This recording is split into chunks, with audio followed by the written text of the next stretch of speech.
vai gente que a gente esquece. Vai quem nunca chega a horas e às vezes nem aparece. E depois há sempre uma preocupação que o patrão não quer saber dos atrasos dos comboios, não é? E hora de partida, às 7 horas e 27 minutos. Foi suprimido.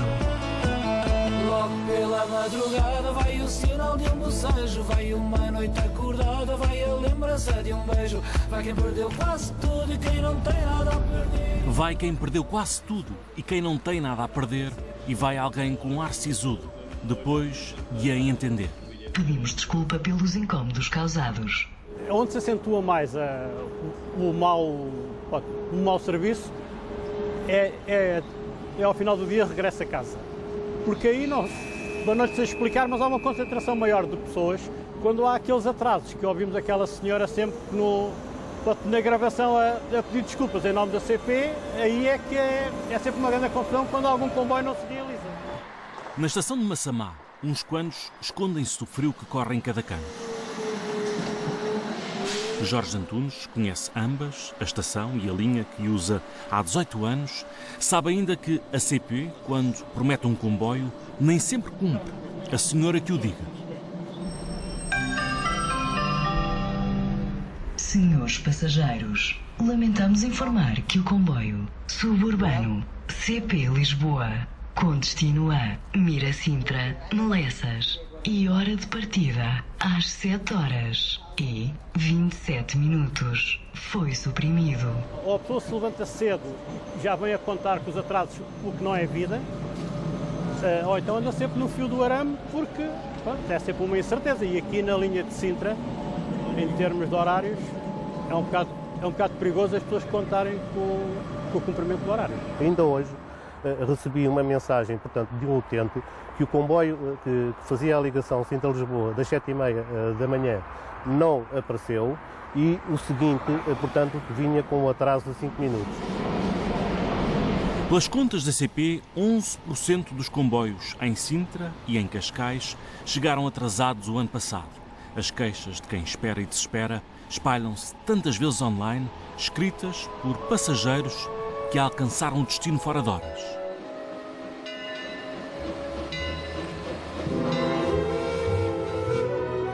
Já lá vão 130 anos, de Alcântara Terra a Sintra, um pouco menos até ao Rossio, e na estação da freguesia mais populosa da Europa, aguarda-se o comboio como há um século.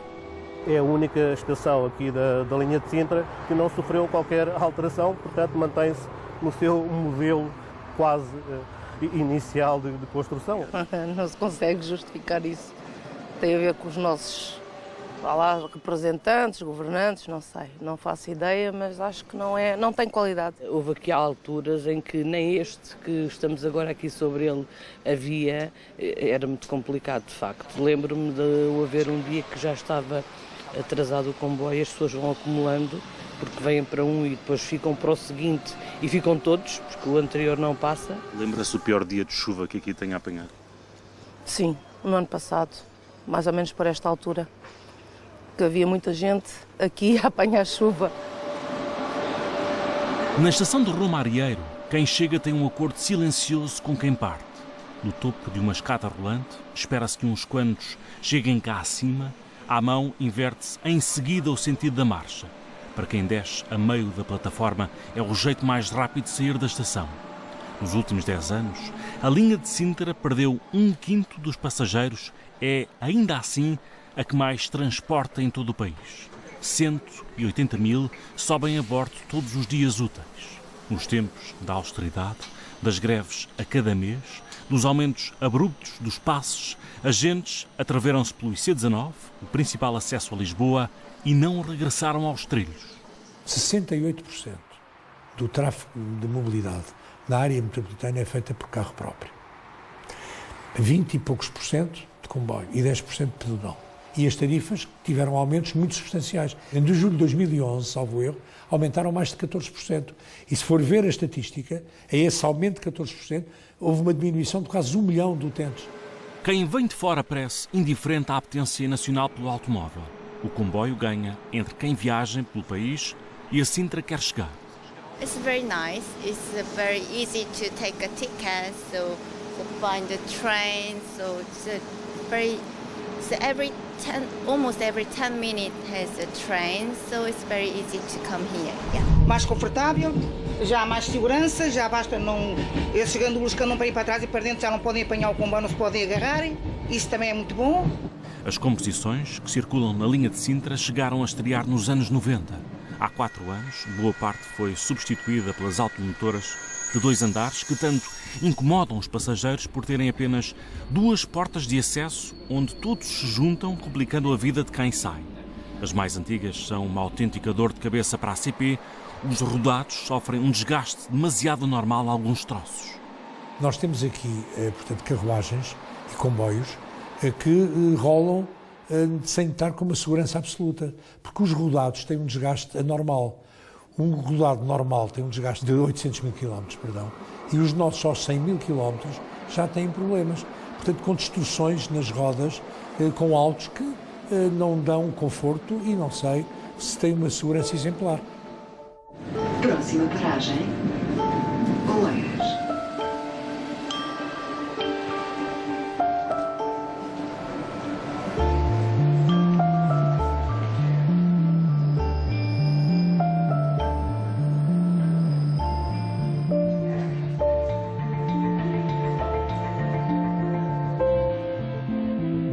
Quem usa a segunda linha de comboios mais movimentada do país já terá perdido a conta às promessas feitas por quem manda. Já desde o fim da minha adolescência que uso os comboios diariamente para me fazer deslocar primeiro para a escola, depois para a faculdade e depois mais tarde para o local de trabalho. Miguel Cadete vê o mar desde o comboio há 30 anos, por causa da escola primeiro, o emprego depois, conhece a de cor os tanos que um dia teve, os tanos que deixou de ter. Lembro-me que os comboios de antes iam sempre cheios, nomeadamente os da hora de ponta da manhã, e os do fim do dia também muito cheios, e hoje o número de passageiros é bastante menor. Há 20 anos até os corredores irem cheios, além de não existir lugar, era muito comum não existir lugar. Mesmo entrando em Cascais, que é a primeira estação, chegar e já não existirem lugares. Isso era muito comum.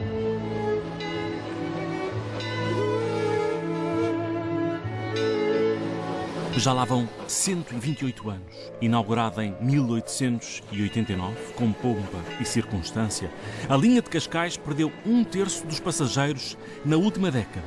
É, a seguir à de Sintra, a segunda que mais gente transporta, 95 mil passageiros diários. Ao mesmo tempo, o tráfego na autoestrada A5, entre Cascais e Lisboa, disparou. Se pensarmos que em 1995 eram 45 milhões que estavam a utilizar a linha de Cascais, a linha de comboios, agora são só 23 milhões. Portanto, o comboio perdeu para a A5, a linha ferroviária perdeu para a A5. É impossível Lisboa continuar a receber diariamente os automóveis que recebe, do ponto de vista do trânsito, mas também do estacionamento, e, portanto, nós não podemos, de forma alguma, olhar para esta questão como uma questão menor, antes pelo contrário. Esta é uma questão estruturante para a qualidade de vida, para o bem-estar de toda esta região, da região metropolitana de Lisboa. As gentes vão de carro, menos de comboio. As supressões devido à avaria de material abrandaram, mas foram em tempos costumeiros. Grande parte das estações oferece muito pouco a quem por lá passa. Na estação de Oeiras, quando a chuva é rainha e senhora, o caminho até à plataforma pede pressa e pé firme e ligeiro. Os parques de estacionamento em volta querem todos moeda em troca, alguns nem dão para um dia inteiro. Não há condições de estar a pagar um parque, a pagar um passe e trazer o carro do interior do concelho para aqui. Além de que esses parques têm que ser, por vezes, não são compatíveis com as horas de trabalho que temos que efetuar em Lisboa. Se eu tiver 8 horas em Lisboa e de 4 em 4 horas tiver que vir à parede para meter uma moedinha, não consigo, é humanamente impossível, não é? Junto, nomeadamente a linha de Cascais, junto ao litoral, há poucos terrenos disponíveis para poderem ser parques de estacionamento. Tem que ser uma política que estamos a desenvolver. Lançámos agora um programa que integra estacionamento, transporte rodoviário, transporte de mobilidade suave, que são as bicicletas, e o próprio comboio. É para questionar acerca do indivíduo de Constal. A insegurança já foi maior, mas de quando em vez faz manchetes. Ao contrário das de Sintra, as composições são aqui muito mais antigas, foram modernizadas nos anos 90, mas algumas têm motores ainda dos dias do Twist e Cha-Cha-Cha no Bar do Casino, o Must nos anos 60. Na catenária, a corrente é de 1500 volts contínuos, o resto do país chega a 25.000 volts alternos. A CP não pode, por isso, colocar outras automotoras nos trilhos. O que circula desde Cascais ao Cais de Sodré e volta está, a cada dia que passa, mais velho, mais ultrapassado. É uma linha que tem tido já vários episódios de acidentes que não têm tido grande gravidade, mas que demonstram que todo este material está completamente obsoleto, seja o material circulante, seja o material de sinalização. Um choque de comboios na linha de Cascais provocou 33 feridos. Aquele estrondo enorme, estava um senhor a voar, caiu dentro do carruagem no chão e eu bati com lábio, sim, na banca do comboio, e alguns também que estavam também na minha frente apanharam, uma senhora também traumatismo craniano. Começamos com o descarrilamento de 2 comboios esta manhã na linha de Cascais, em Algés e Caxias. Ninguém ficou ferido. Estávamos a conversar e, passado 2 ou 3 minutos, o comboio começa a descarrilar. Portanto, ele não ia em velocidade. Dos últimos 2 acidentes na linha recordam as manchetes, os feridos ligeiros, num embate igual, e o descarrilamento não de uma, mas de 2 automotoras no mesmo dia. Valeu a quem lá ia a sorte de uma manhã desigual, vale aos passageiros de todos os dias, a experiência preciosa de quem trabalha na empresa de manutenção de equipamento ferroviário.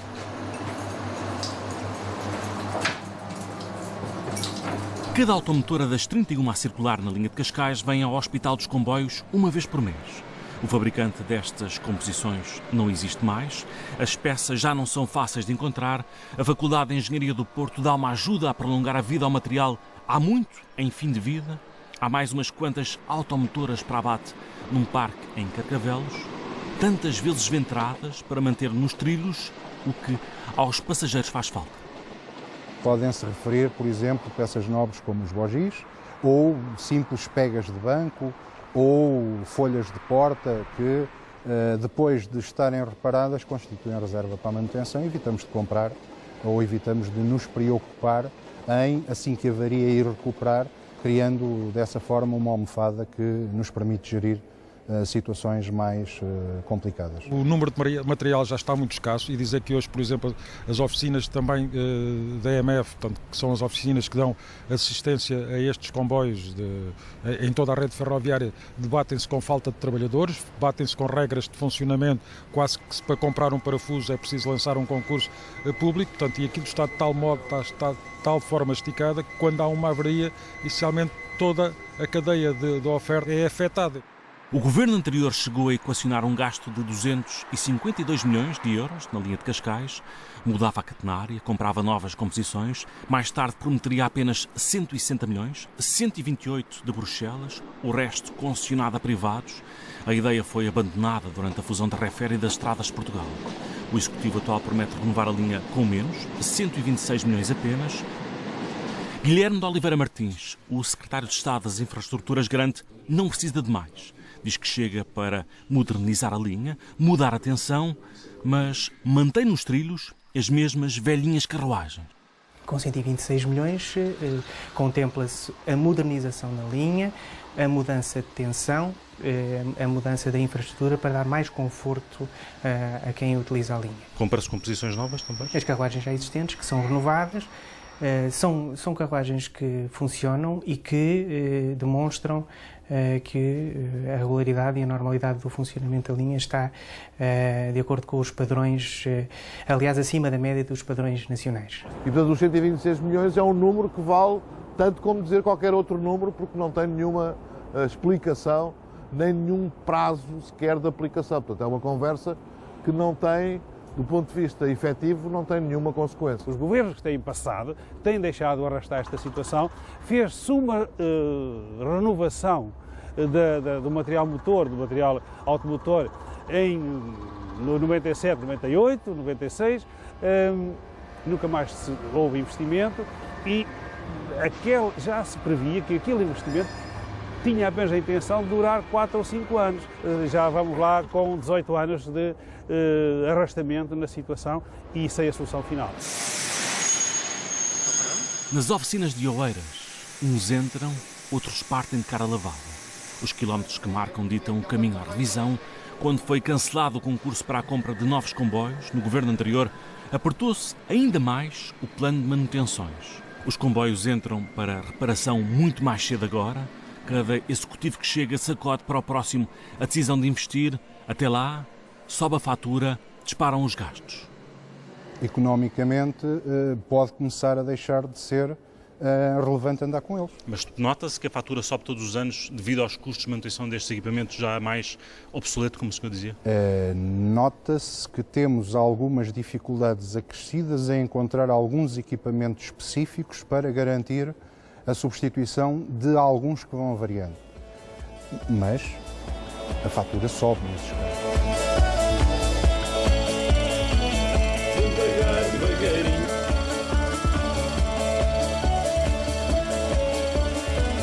No comboio dos atrasos. Resta aos passageiros da linha de Cascais que a manutenção da linha seja demasiado cara, que a pontualidade dos comboios resvale ainda mais para que o próximo governo não os possa esquecer. Vai gente que a gente esquece.